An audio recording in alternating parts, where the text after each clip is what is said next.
Have you ever heard the saying, "You're the average of the 5 people you spend the most time with"? Well, it seems like those associations can sometimes reveal more than we bargained for. Today, on our channel, we explore the tangled web of friendships and their surprising revelations. A couple of days ago, I went out to a hockey game with a friend of mine. I'll call her Anaya, and my boyfriend's friend. I'll call him Edward. Originally, my boyfriend was supposed to come with us, but he ended up getting called into work to cover a night shift. So last minute, my boyfriend asked Edward if he wanted to take his place, to which he said yes. We've all gone out together before. Anaya knows Edward, but we haven't all spent time together, just the 3 of us. It's always been a bigger group setting, or with just my boyfriend and I and Edward and his wife, or my boyfriend and I and Anaya and her husband.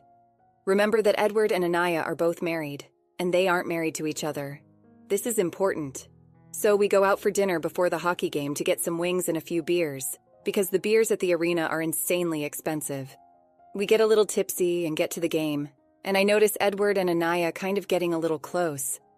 She's laughing a little more than usual. He's getting a little more handsy, but she's not pushing him away. I mean, Edward is funny, but he's not that funny.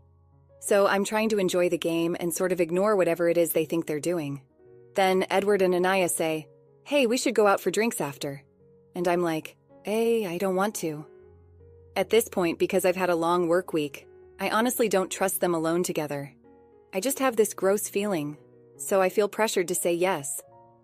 Anaya's like, "Don't worry, we'll just go out for one and head home." And I'm like, "Okay, one I can do." So we go to this bar across the street from the arena after the game, but instead of one, they both go on to have about 4 or 5 more. I'm pissed off at this point because I'm tired and practically sober. And the third wheel. They are so into each other, it's disgusting. And I'm getting an Uber ready to pick me up because I want no part of this. I also try to ask them about their partners and their kids any chance I can get, like, "Oh, how's so-and-so doing?" Or, "It was so-and-so's birthday just last month. What did you guys get up to?" But they weren't taking the bait. At this point, I'm also texting my husband everything that I see. But because of the work that he doesn't have access to his phone until a certain period during his shift. So I know he's not going to respond right away. So the Uber comes and I'm like, "Okay guys, I'm out of here." And they're like, "Oh, can we just catch a ride and then we'll pay the difference?" And I'm like, "Yeah, whatever." So they get in the back seat of the Uber and I'm in the front. We're on the way to my house and I go to look back and they're making out. Hard with each other. Like hard. The Uber gets to my house and I just leave without even saying goodbye to them. I go inside and I'm trying to sleep, but I literally can't stop thinking about their families. I thought I knew Anaya. We've been friends since our first year at university. I've been to both of their weddings, and I've held both of their babies in my hands. I got her a job with my dad at his company, and she's the graphic designer there. I cannot believe that they've both done this. I'm regretting the fact that I call them both friends. They always say that you're a part of the company you keep around you, and now I'm second-guessing our friendship. It's about 3 a.m. when my phone goes off, and because I'm a light sleeper, I check out my phone and see that my husband has finally responded to all of my messages. He's just as repulsed as I am. He apologizes to his buddy Edward, and he's like, "I can't believe that they did that right in front of you."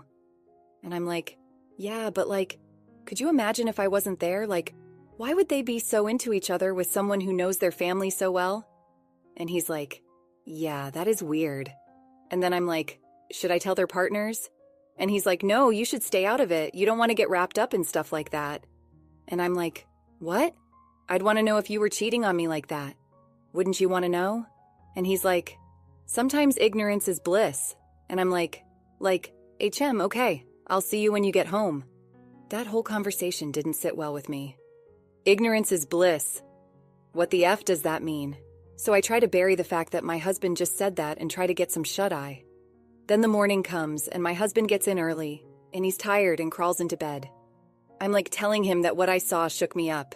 And he's like, "Yeah, that's awful. I can't even imagine." I'm like, "Yeah, I don't think I can just sit on this. I feel like I have to say something. It's just weighing so heavy on me." And he's like, "Stay out of it. It's none of our business." And I'm like, how is it none of my business when they just did that right in front of me? And then he turns to me and we're laying in bed and his voice gets all stern and he's like, Anaya and Edward have been seeing each other for the last 7 months, and Edward swore me to secrecy to not tell anyone. He asked me if you were cool with it, and I said yes. So if you say something to their partners, it means I lied to them. And I'm like, why the F would you say something like that and put words in my mouth? Why would you think that's ever okay? And he's like, Edward is like a brother to me. I've known him since grade school. He's not happy with his wife. He hates his life. Just let him have this. And I'm like, what on earth is going on? So now I'm out of bed and I'm standing there thinking that I don't know any of these people. I look at him laying there in our bed and I'm like, you may be cool with it, but I'm most definitely not cool with this. So if you still want to be cool with me, you need to make this right. And you need to tell Edward and Anaya that they need to get their crap together and come clean with everyone. Or decide to leave their spouses if they're so dang unhappy. And then I get up and go to our little son and go downstairs to make us breakfast. My husband doesn't say anything else. He doesn't come downstairs, he just goes back to sleep. I'm trying to enjoy some playtime with our son, but in my head I'm like, how did all of this just unfold like this? How could Anaya do this to me? Not that she owed me anything, but like, I feel like I put my neck out there and got her hired with my dad's company when she couldn't find a job elsewhere. The industry was saturated at the time. I don't like pulling the "my dad owns a company" card. I don't like being that person, but she practically begged me to help her out because at the time, her husband had been laid off and wasn't working. She had just finished school and they had a 1-year-old. And yeah, I just felt bad. And she was a friend, so I couldn't let them suffer like that. I would have wanted someone to help me if they were able. So I ended up texting Anaya around lunchtime, and I asked if she got home okay, and she said, yes, thank you for such a great night. I hope you had fun. And I was like, dude, what was that with Edward? And then I see her typing something out. But then she stops typing, and I sort of wait for her to say something, and then I get nothing. Then, about a half hour later, she calls me, and she's like, hey, I thought you were cool with all of this. Edward said that Greg, my husband, told you. I'm like, no, he didn't. And I'm not cool with this. How could you do this to Dylan, her husband?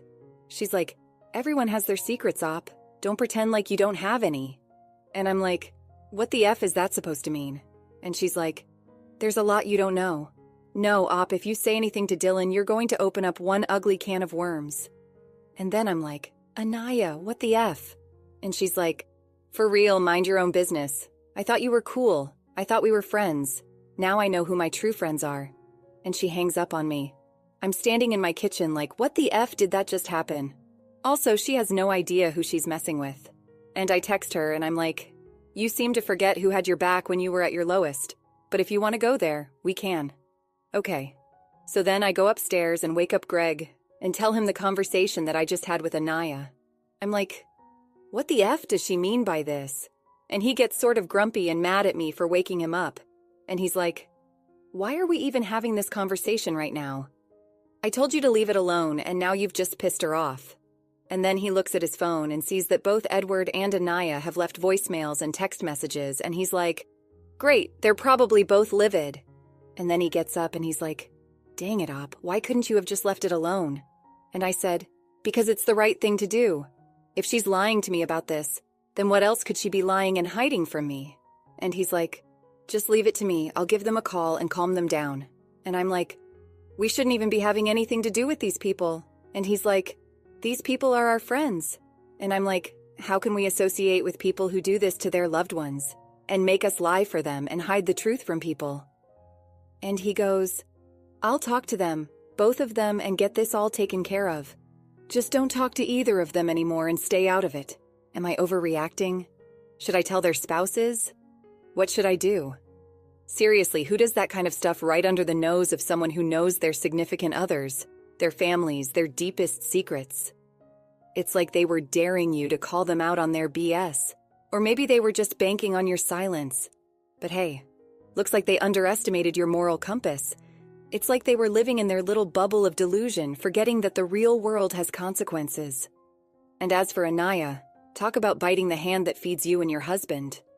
Well, he's got some explaining to do. Keeping secrets about secret affairs, HM? That's a red flag. You have a choice to make. Do you unleash the drama bomb and tell their partners? Or do you sip your tea and watch the chaos unfold from the sidelines? I mean, like you said, You'd want someone to tell you if your husband was cheating.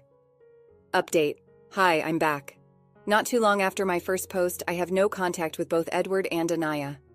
I delete them both off social media, and I tell Greg to not have anything to do with them, and he says sure at first.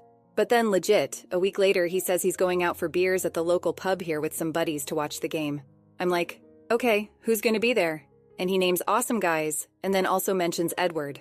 I'm like, okay, well, we already agreed that you weren't going to see Edward again. And he goes, how am I going to stop seeing him when we have mutual friends that we've both grown up with? And I'm like, I don't know, tell the truth and out him to everyone. And he's like, most of the guys know. They just don't have an issue with it like you do. And I'm like, wow, don't bother coming home tonight. And then we get in a big fight, and he packs an overnight bag and leaves. Well, he texts me about 2 hours later, and he apologizes and tells me that he realizes just how bad Edward is, and he doesn't want something like this getting in the way of our relationship. So I'm just about to apologize too. But I'm also on Snapchat, and I go on to the location settings. I see that Greg is still sharing his location, and it's life, but it's not at the local pub. It's at Edward's house. Then I call Greg, and he doesn't pick up, and he says, sorry, hun, it's really loud in here with the game. I'm like, I know you're at Edward's. And then he calls me, but I don't answer. Then I text him and tell him that he can stay at Edward's and tell him he's no better than his cheating butt. So that's where we're at. It's like the drama just keeps on coming, huh? It's a tough spot to be in, dealing with someone you care about who's tangled up with someone you've made clear you want nothing to do with, and then finding out they're not where they said they'd be. That's a whole other level of betrayal. It's natural to feel hurt and betrayed in a situation like this, and it's okay to take the time you need to process everything and figure out what's best for you. Trust is a fragile thing, and it's not something that can be easily rebuilt after it's been broken. Just remember you deserve honesty, respect, and loyalty in your relationships, and it's okay to demand those things from people you care about. Update 2. I'm back. Greg is still at Edward's. I can see his location is still there. It had only been 2 days, but the weird thing was that Greg hasn't tried to reach out to me after that text I sent him. You're no better than Edward's cheating butt. He hasn't even tried to call me. So naturally, this enraged me. I was so pissed off that I hadn't heard from him, and that he hadn't even attempted to try to fix things that I ended up texting Anaya's husband and telling him everything. He texted me back right away and said, "Thank you, Op." And that was sort of it. But then that same night, I get a text from Anaya, and it's simply a screenshot of him talking to her husband and Edward in a group chat. And they're talking explicitly with each other about what they plan on doing to Anaya, and this was dated 4 months ago. I dropped my phone. Then more screenshots come through, and it's the same sort of thing, but 2 months ago, and then more that happened just recently. Then she sends me a text and says, "Now I'm spilling his secrets, witch." So I effing saved all those screenshots and sent them to him, and told him we are over. So effing over. I knew it was fishy of him to defend them like that, and to try to take care of it and stay out of it. What a cheating, lying butt, son of a witch. Then he tries calling me, but I'm already on the phone with my mom and dad, and I'm telling them what happened, and my dad's like, I know exactly what to do. So, within the coming weeks, he starts an investigation with Anaya, and gets her written up for things that she's been effing up at work. She's also been lying on her timesheets, so that's huge. People have been saying that they're having problems with her for quite some time. But he didn't want to say anything to me because he thought we were best friends. So for quite some time, he's been protecting her at work too. But now I'm like, no, Dad. Kick that witch to the curb. He also gave me the name of a client friend of his who's a lawyer, and we're starting the process with that now. As for Edward, I have his wife on Instagram and sent her the screenshots that Anaya sent me and apologized that she had to find out this way. I said I'm here for her if she needs anything. Finding out about Greg's involvement in those explicit group chats with Anaya and Edward must have been like a punch to the gut. It's one thing to suspect something's off, but to have concrete evidence laid out in front of you like that, heartbreaking doesn't even begin to cover it. But kudos to you for taking decisive action and standing up for yourself. You deserve so much better than to be tangled up in someone else's web of lies and infidelity. And reaching out to Anaya's husband and Edward's wife with those screenshots, that took real courage. It's not easy to be the bearer of bad news, but sometimes it's the right thing to do. especially when people's lives and well-being are at stake. It's also heartening to hear that your dad has your back. Update 3. I had my dad serve Greg divorce papers, and my dad said he tore them apart in front of him. I also changed the locks on the house and changed the passcodes on the garage door. Greg tried to come by once and freaked out, calling me after he realized he couldn't get in. I also called his parents and sent them the same screenshots. They're totally on my side and not speaking to him. He's been cut off by everybody except his loser friends who think it's okay to lie and cheat. I also heard that he had a big F-up at work, and it cost the company a lot of money, so there's that. I checked in to see his location from time to time just for curiosity's sake. He's been staying at Edwards. That's in poor taste. Also, Anaya has been let go. I'm just trying to enjoy life with our little boy. I've gone for full custody and alimony. I've also been brainstorming and starting up my own business, but I'm honestly just trying to take it slow. I'm just trying to get as much cuddle time in with my son as I can and get through all of this and just do my own thing and hang around people that want to do good and be good. Deciding to serve Greg with divorce papers and take control of your home environment shows that you're not willing to settle for anything less than what you deserve. Cutting off toxic relationships, even when they involve people you once cared about deeply, takes courage. It's never easy to let go of someone who is such a significant part of your life, but sometimes it's necessary for your well-being and happiness. I'm glad to hear that you have the support of your family and that you're focusing on what truly matters, your son and your peace of mind. What do you make of this? What would you have done in this situation? And thank you for joining us today on our channel. Be sure to like and subscribe and hit that notification bell so you don't miss out on our next video. See you soon.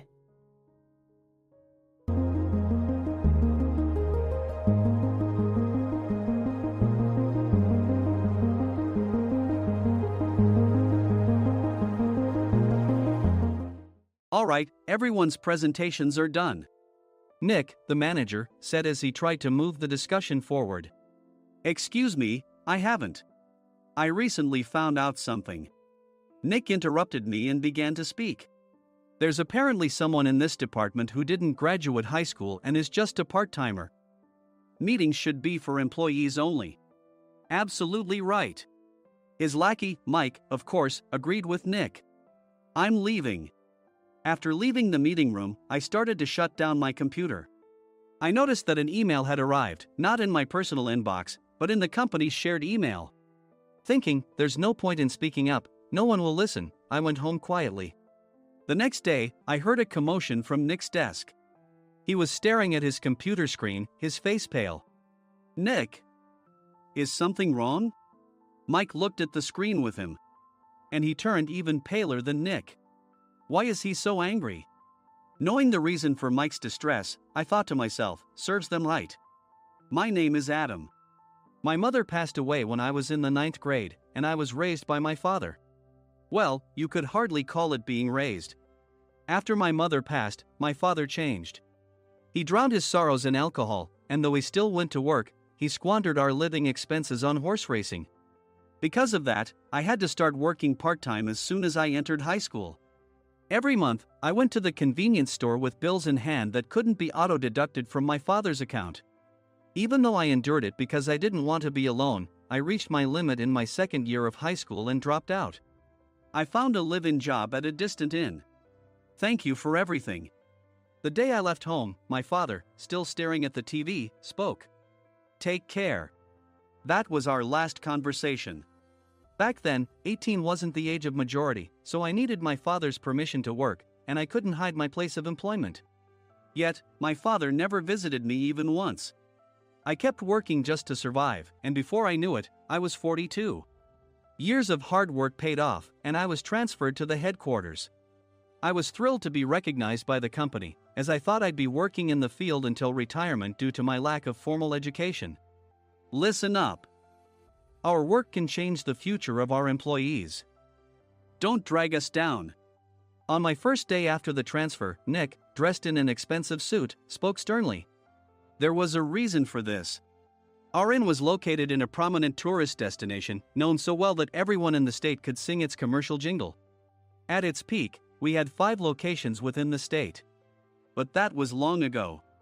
Due to financial difficulties and aging facilities, only the place where I had worked for many years and the original establishment remained. I was prepared to lose my job anytime, but now there was a glimmer of hope. With the rise of social media, the tourist area where the inn was located started gaining attention again. Depending on how hard the sales department, where I was transferred, worked, we could either thrive or be forced to give up this prime location to the new hotel chains continuously popping up. For Nick, who had switched careers from another industry to strengthen our sales, this was a battle he couldn't afford to lose. I understood why he had to be strict. "I will do my best." Nick sneered at my enthusiastic declaration. "Did you not hear what I said?" "I'm sorry." I thought I was listening carefully. Out of habit from years of customer service, I apologized reflexively, though I had no idea what had offended him. Someone was watching me with a smirk. In this department, there are those who are expected to excel and those who have been shoved here because they have nowhere else to go. You are the latter. It was Mike, the section chief. He's 7 years younger, at 35. But he was called to headquarters much earlier than I was and had been moving around within the headquarters ever since. I'm not jealous, but I can't accept that he's my boss. Graduating from a prestigious university, he has an unusually high pride and caused many problems as a newbie, making things very difficult for me when I was the front desk leader. When I found out Mike was transferred to the sales department a month before me, I was disheartened. Mike is right. With just a middle school diploma, there's not much you can do. Don't even think about achieving results. As if I didn't exist, Nick remarked, "I'm thirsty." Mike eagerly ran to the coffee maker. It seems Mike is Nick's lackey. I regretted being happy about my transfer to headquarters, wishing I had stayed on site forever. Send a direct mail to every company on this list by the end of the day. Nick only assigned me tasks that even a new graduate could handle. What? There are over 1,000 companies. You want me to send to all of them by today? Yes, if you and your fellow misfits split the work, even those with nowhere else to go should finish by today. I glanced at the employees typing away expressionlessly. They were worn out from customer service, only thinking about leaving on time, or were women reassigned after having children, with zero motivation for work. Even Sam, a new graduate from the same university as Mike, who was supposed to be among the expected achievers, had no enthusiasm for the job, having joined the company wanting to do customer service. "I don't care what they say, I plan to quit any time," he said. Only Nick and Mike were highly motivated, making all the decisions between the two of them. I originally only wanted to work at the inn to survive and had no particular attachment to this job. I swallowed my words, thinking I had no right to reprimand them. About a month after the transfer, Nick told us with a frustrated look. "To commemorate the 50th anniversary, we've decided to create a plan exclusive for one group per day. Originally, Mike and I were supposed to come up with it, but our president, Mr. Thompson, insists on hearing everyone's opinions. So, you all get a chance." As Nick explained, Mike began handing out prints. "Make sure not to embarrass Nick. If your ideas are half-baked, you'll have to redo them." It seemed that they had printed his handwritten notes by Mr. Thompson, which included several questions and a section for free responses. It made sense why Nick had to seek our input, given that all responses had to be submitted to Mr. Thompson. We were given a week to think about it, and a meeting was scheduled to compile our ideas. My plan is to let guests enjoy both the old and modern America. Nick began the presentations. Guests would watch a master confectioner at a nearby traditional sweet shop make sweets in front of them. The welcome drink would be premium tea in a bottle. Nick's plan was certainly attractive. After his presentation, Nick called on us to present in the order we were seated. Just as I stood up for my turn. "All right, everyone's presentations are done." "Excuse me, I haven't. I recently found out something." Nick interrupted me. "There's someone in this department who didn't graduate high school and is just a part-timer. He was likely talking about me. I joined the company as a part-timer and was made a full-time employee when I turned 20. That was 20 years ago, so Nick and Mike probably had no chance to know until recently. Meetings should be for employees only." Absolutely right. After that, Nick kept creating opportunities to solicit everyone's opinions, purposefully excluding me from speaking. The meeting unexpectedly heated up and went past the scheduled end time. A few people asked to leave, and the discussion continued with the remaining few. Still here? Normally, you'd leave in that situation. Though I had no attachment to the job initially, hearing kind words from customers made me want to make them happier. For someone like me, with nowhere to go, the inn was my home and customer service was my life. I felt pathetic about my current self. I'm leaving. I left the conference room and started shutting down my computer. I noticed an email had arrived, not in my personal inbox, but in the company's shared email. Thinking no one would listen to what I had to say anyway, I quietly went home. The next day, while preparing the DM as instructed, I heard a commotion from Nick's desk. In his haste to stand up, he hit his knee on the desk. He stared at his computer screen, his face pale. "Nick? What's wrong?" Mike, thinking he should be the first to rush over, approached Nick while still wearing his coat. He peered at the screen with Nick. And he turned even paler than Nick. Why is he so angry? Who is responsible for this company? Nick, more irritated than ever, asked, and Mike answered without checking. Probably Sam. Sam wasn't there because he was attending a morning training session for new hires. Nick gave up on getting angry and returned his gaze to the screen. They were looking at an email that arrived right after the end of the working day yesterday. Apparently, no one, including me, had checked it before leaving. The email was from a large company that used us for their annual employee trips. The president and executives of that company also frequently used our services personally. President of the company, Mr. Mason himself, had declared that neither he nor his company would ever use our services again. Well, some companies cancel their employee trips or stop using our services due to financial struggles. Let's just move on. Mike kept wiping the sweat from his forehead with a handkerchief. Knowing why Mike was so agitated, I quietly watched their interaction. Do you know how much revenue we get from that company?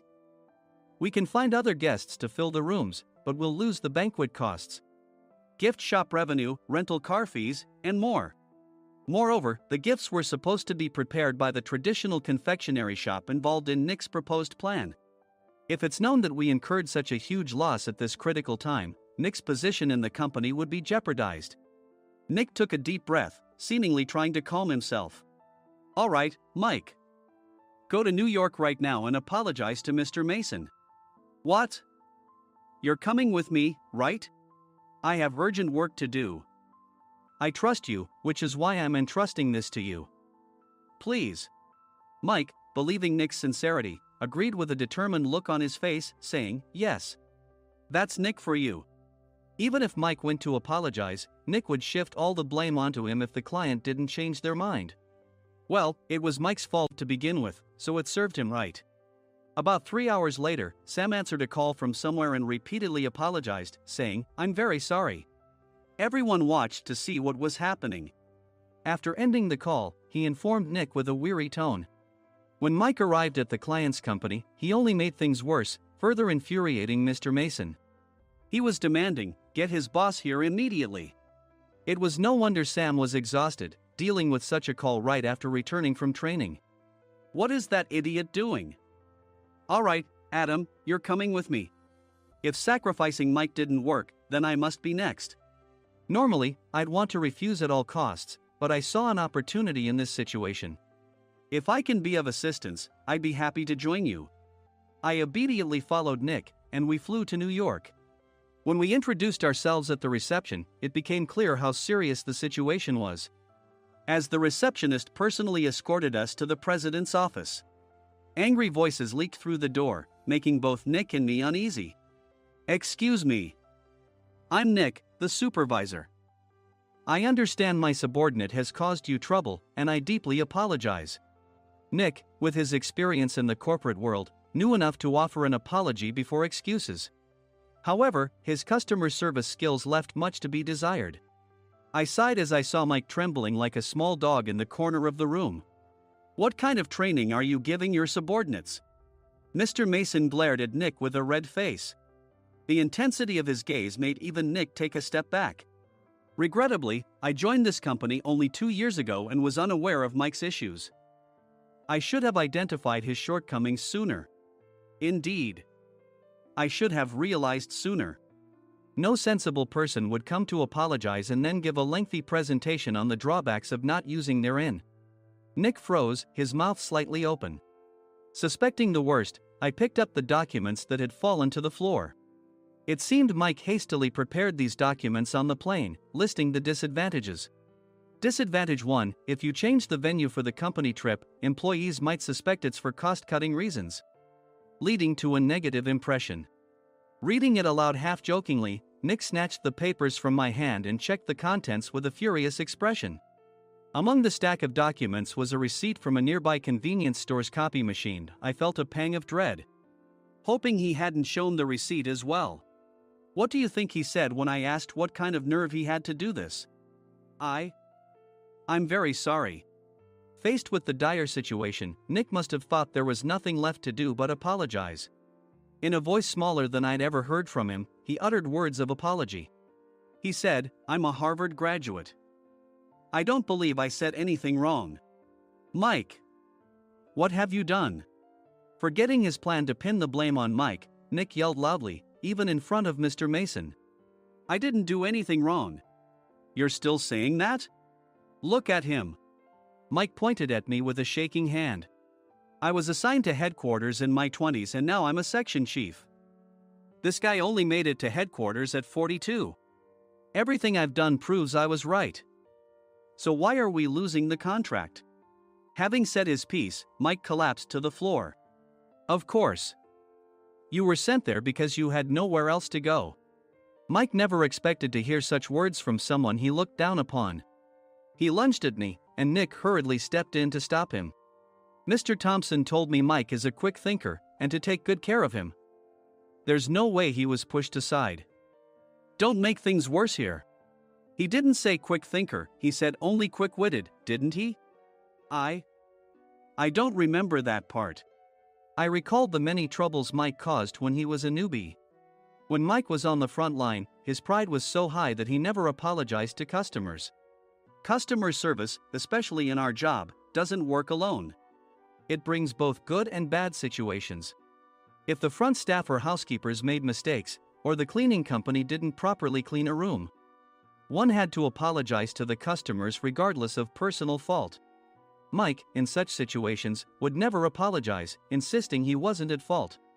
This often angered customers, and as the front desk leader, I frequently had to apologize on his behalf. He caused complaints and disrupted operations, which is why he was quickly moved to headquarters. In departments where he didn't interact directly with customers, his quick thinking was beneficial and things went well. But it seemed his flaws were starting to show.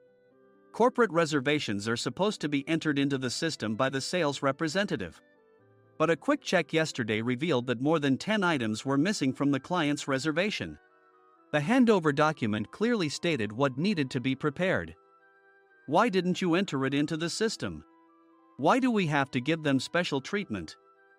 Filling rooms near the banquet hall, setting up all the food in advance. Specifying the brand of wine, they're too demanding. No wonder he always angered customers, I thought, feeling a headache coming on. Grouping them in rooms near the banquet hall is for our benefit too. It makes it easier for the staff to set up beds and serve breakfast since everyone's schedule is synchronized. As for the other requests, Mr. Mason suggested them to lighten our load. I didn't know that. Nick finally seemed to realize that Mike was the one who had angered the client. What did you say to them? I just told them we wouldn't give them special treatment anymore. We shouldn't waste effort on things that don't bring in money. I was utterly exasperated at his lack of understanding of customer service. Of course, we shouldn't comply with unreasonable demands. But carrying over successful practices from past stays makes customers feel remembered and enhances their experience. Good memories encourage repeat visits. That's part of our job. I looked down at Mike, who was sitting on the floor. In our job, nothing is a waste. Mr. Thompson likely moved you to the sales department, hoping you'd finally understand this. How do you think he feels now that you failed to meet his expectations? Mike, tears in his eyes, fled the president's office. I was amazed he still hadn't apologized. You have it tough, Adam. It's okay, we're all employees of the same company. I deeply apologize for this disrespectful incident. Especially after all the care you've shown us. If it weren't for you, Adam, I really would have stopped staying here. When I heard you were moving to the sales department, I was willing to reconsider if you handled it. Seeing us talk so amicably, Nick's face contorted. Do you two know each other? Adam's service is excellent. I always requested him specifically. Normally, we don't accept specific staff requests, but we made an exception for Mr. Mason, adjusting my shifts accordingly.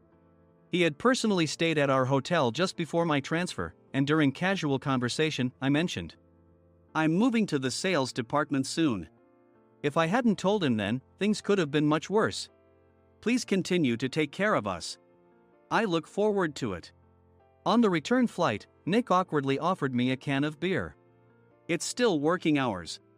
Of course, I had no intention of forgiving him for a single beer. Nick might try to pin everything on Mike and avoid any consequences. While pondering this, a startling fact came to light. Nick, the tea bottles for the plan have arrived. I handed Nick a bottle labeled with our inn's name. They look good. What are you talking about? These are plastic bottles. I had assumed we would use the trendy, high-end bottling tea. But what arrived were ordinary plastic bottles of tea with customized labels.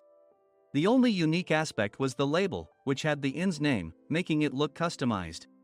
Upon further investigation, I discovered that a substantial amount of money was set to be paid to the tea company. It was priced like bottling tea. Does this plastic bottle really cost $100 each? The tea inside is specially blended for us. The extra cost is for that. Wouldn't it be better to use another tea company? Or is there a specific reason we must use this one? As Nick continued to make excuses, I showed him a printed email. I informed the tea company's president, Mr. Mitchell, that we discovered irregular payments and he confessed. He said you two were high school classmates and planned to split the extra money. That idiot. Why did he confess? That's not important. You should worry about yourself, this could turn into a police matter. Opening the bottle cap, I suggested. How about calming down with this tea? It supposedly has a relaxing effect. Nick drank the tea frantically. In the following days, decisions were made about their fates. Mike was reassigned to the General Affairs Department, with no chance of transfer or promotion, as per Mr. Thompson's orders. As for Nick, since the payment to the tea company hadn't yet been made, he narrowly avoided legal trouble. Instead, he was encouraged to leave the company, and to avoid further complications, Nick submitted his resignation. Rumor has it that connections between HR departments have made it difficult for him to find new employment. Even though it was good to have those two gone, something unexpected happened in the sales department. Everyone became motivated and united in refining the 50th anniversary plan. In the end, my plan was adopted. We collaborated with the Tourist Information Center to provide personalized guides. The plan, tailored to the number of guests, was truly special for the 50th anniversary. Hey, is Adam's family coming to stay? I immediately booked that special plan for my family. Sam noticed it on the reservation list and quickly picked up on it. Yes, I'm inviting my father. That's great. I might invite my parents too. I lacked the courage to face my father just as Adam. But here, with the confidence Mr. Mason praised, I felt ready. The 50th anniversary plan was a perfect opportunity to reconnect with my father. I hoped to bring back the days when we could laugh together as we once did.